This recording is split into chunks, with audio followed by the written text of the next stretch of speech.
रूपाली गांगुली और Gaurav Khanna star TV serial Anupamaa का 26 अगस्त का एपिसोड काफ़ी एंटरटेनिंग रहने वाला है। मेधा को एहसास हो जाएगा कि हो ना हो उसकी बेटी में कुछ तो बदल रहा है।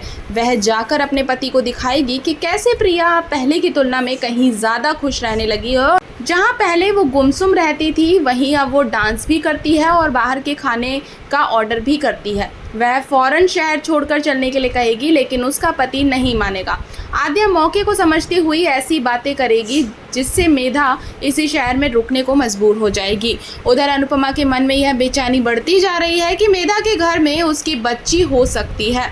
वह मेधा के घर पहुंचकर उसे बचे हुए पैसे देने के बहाने घर में झांकेगी, लेकिन जब मेधा उसे वहां से भेजने की बात कहेगी तो अनुपमा चक्कर आने का बहाना करके घर में घुस जाएगी। जब वह पानी पीकर वहां से जाने लगेगी तो अनुपमा अपना फ़ोन गिरा देगी। मेधा और उसका पति फ़ोन उठाने के लिए नीचे झुकेगा और इसी बीच आद्या पीछे दरवाजे से झांकेगी। लंबे वक्त बाद अनुपमा और आद्या एक दूसरे को देखेंगे और भावुक हो जाएंगे।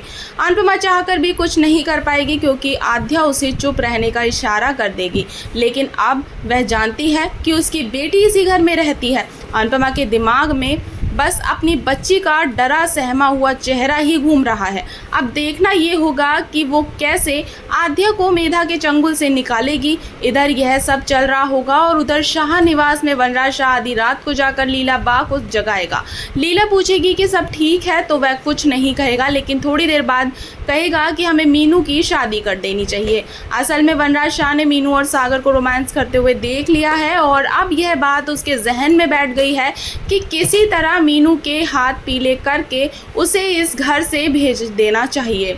वनराज शाह लीला से कहेगा कि मीनू मेरी जिम्मेदारी है और मैं अपनी बहन और जीजा को निराश नहीं कर सकता। वह कहेगा कि मैं जल्द से जल्द एक अच्छा लड़का खोजकर मीनू की शादी करवा देना चाहता हूँ। लीला भी अपने बेटे की बात पर फौरन राजी हो जाएगी। आगे सीरियल में क्या होगा, ऐसी ही अपडेट्स को जानने के लिए हमारे साथ बने रहें। हमारे वीडियो को लाइक, शेयर, सब्सक्राइब करना बिल्कुल ना भूलें।